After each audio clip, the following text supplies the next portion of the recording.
சிங்க கேபில தானியல போட்டு சிங்கத்தின் வாயை கட்டிட்டாராம். இந்த கற்ற தூதன் தானியலை தூக்கி வெளியே விட்டு போயிருக்கலாமா இல்லையா?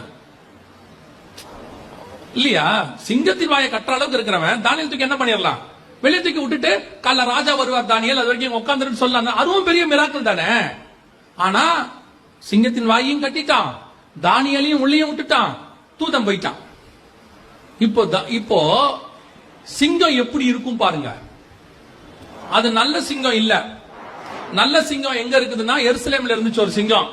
கழுதையும் அடிச்சுட்டு தீர்க்கதரிசியும் அடிச்சுட்டு அது சாப்பிடாம பக்கத்திலே நின்னுகிட்டு இருந்துச்சான். அது நல்ல சிங்கம்.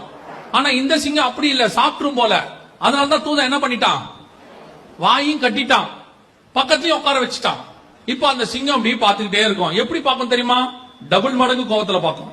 ஏன்னா நல்ல சாப்பாடு முன்னாடி இருக்கு, சாப்பிடவும் முடியல, வாயும் கட்டியாச்சு. இப்படி எப்படி இருக்கும் பாருங்க. சில நேரத்துல நல்ல ஸ்வீட்டை கொண்டு வச்சுட்டு சுகர் இருக்கிறவங்க முன்னாடி வச்சிருவாங்க, கூட மனைவியும் உட்கார வச்சிருவாங்க. எடுக்க போனா அந்த அம்மா வேணாம்பா கைய வைக்காதீங்க.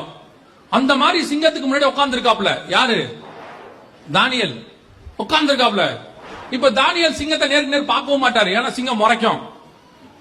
தப்பிச்சுட்டு நினைக்கிறியான்னு நான் யோசித்தேன். ஏன் இந்த தானியல் தூக்கி வெளியே விடக்கூடாது? இப்ப தானியல் யோசிப்பாப்ல, ஆண்டவரே இந்த சிங்கத்திட்டு எப்ப என்ன காப்பாத்துவீங்க? ஒரு நாள் ராஜா வந்து மேல இருந்து டோர் திறப்பாரு, அது வரைக்கும் நீ இங்க தான் இருக்கணும். அந்த மாதிரிதான் அநேகரை கர்த்தர் சிங்கத்தோடு கூட வைத்திருக்கிறார். அந்த சிங்கம் வாய் கட்டப்பட்டு உங்களோடு கூட தான் இருக்கும். அது முடிவு பரியந்தம் உங்க கூட தான் இருக்கும். எப்ப வரைக்கும் இருக்கும் என்றால் ராஜா மேல வந்து டோரை திறக்கிற வரைக்கும் உங்க கூடயே தான் இருக்கும். இந்த கைத்தட்டினாலாம் யாரு?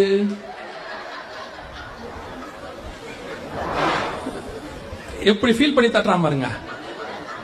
ஆமாங்க. என்ன ஒரே ஒரு உத்தரவாதம், அந்த சிங்கம் உங்களை கடிக்காது, ஆனா முறைக்கும், உரும்போம், எல்லாம் செய்யும். நீங்க நேருக்கு நேரம் பார்க்க முடியாது, பாத்தீங்கன்னா என்ன பாக்குறேன்னு கேட்கும். ஆனா அது கூட தான் நீங்க இருக்கணும். நீங்களும் கேட்கலாம், ஆண்டவரை என்ன தூக்கி கொஞ்சம் மேல விடுங்கப்பா. முடியாது, நோ சான்ஸ்.